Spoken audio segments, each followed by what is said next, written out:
Good morning, everybody. It's Friday again. Nice sunshiny day here in Northwest Chicago, and we're thrilled to be here with you again on our Edmonton, Illinois YouTube channel for our segment Friday Fact, Fiction, and Fuzzy.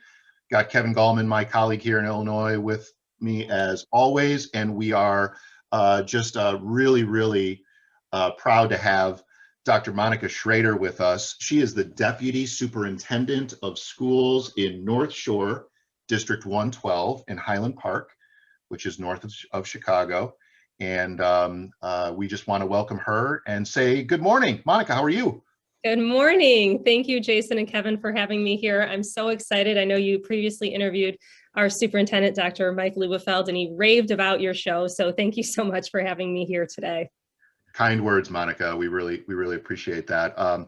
Monica, let's get right down to it. Tell us a fact that you've learned there in 112, or maybe just in general. You wear a lot of different hats in a lot of different places, and you hold a lot of different leadership roles even across the state. So maybe a fact that you know about education these days. Yeah, I would say that this year more than ever, I've learned that it's a fact that kids are resilient. This has been the toughest year of all of our careers in education, right? Who would have ever thought a year ago today that we would be wearing masks and we would be doing, self-certifications before we go to work and, 6 feet of social distancing. And what I could just share with you is seeing how resilient our students are, and not only our students, our staff as well, has just been astounding to me. I'm so proud of our kids. We started the school year in a hybrid model, and then we pivoted to remote, and then we pivoted back to hybrid, and now we're about to pivot back into full in person.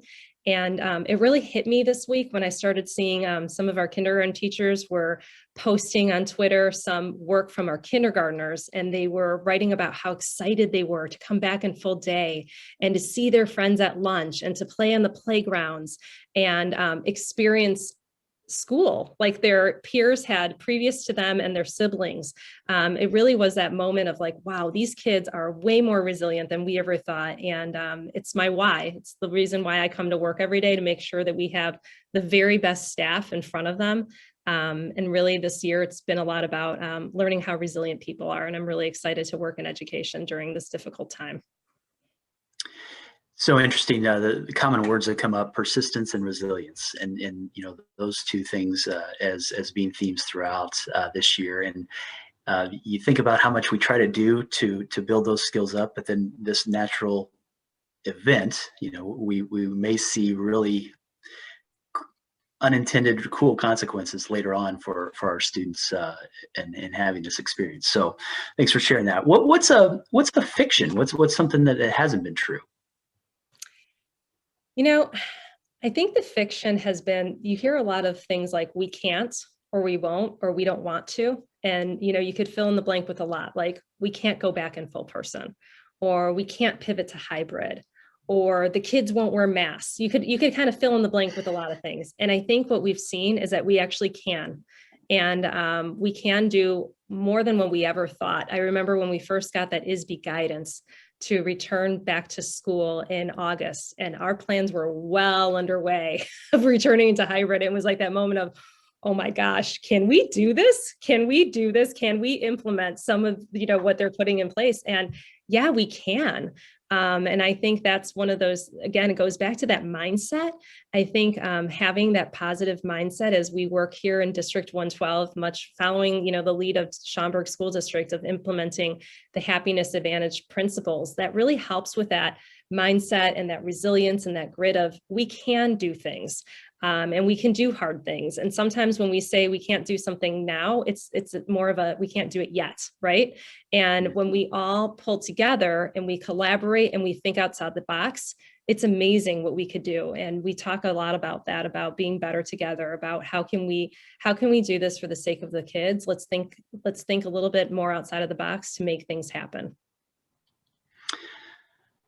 So our third question, it's fuzzy. What's either a warm and fuzzy, which you've already mentioned. I feel like you've really addressed that, or something that is still unclear. And I'll let you take it whichever way you like. But what is your fuzzy to share today? Yeah, my fuzzy I have to share with you is I'm just really proud of our leadership team and our staff for what they've been able to overcome this school year. People have really put kids first. And even at times where they were uncomfortable, and we had staff who did share with me, you know, I was nervous about returning back to school, or I was nervous when you put me in an assignment that I haven't taught in 15 years. I didn't know what it was like, it would be like. I mean, because that's the reality. When we said all hands on deck, we meant all hands on deck. They were very honest and very vulnerable about their fears, but then they circled back and said, you know what? When those kids walked in the room, I realized we could do this. Like this is what education's all about. And I'm very proud at what our staff has been able to do, not just academically, but socially and emotionally. And we've heard that from parents. And that's why parents have pushed so hard to get our kids back in full in person, because they know the magic that happens within our school walls here. So there's been a lot of warm and fuzzy moments in our school district. And I'm just very, very proud of our staff and our leadership team. That's always encouraged and always great to hear the great things that are going on and just your perspective and how you've approached, how the district has approached this time. And we're really looking forward to seeing how you transition back, how next fall looks, and the lessons you've learned from this and how that impacts education for a long time to come. And we're really excited. So thank you, Monica, Dr. Monica Schroeder. Twitter handle @mschroeder6 if you like to follow her on Twitter. So again, this has been Edmentum's Friday Fact, Fiction, and Fuzzy. Dr. Monica Schroeder, thank you very much. Thank you, Jason and Kevin. I really appreciate you having me today. Thanks, Monica.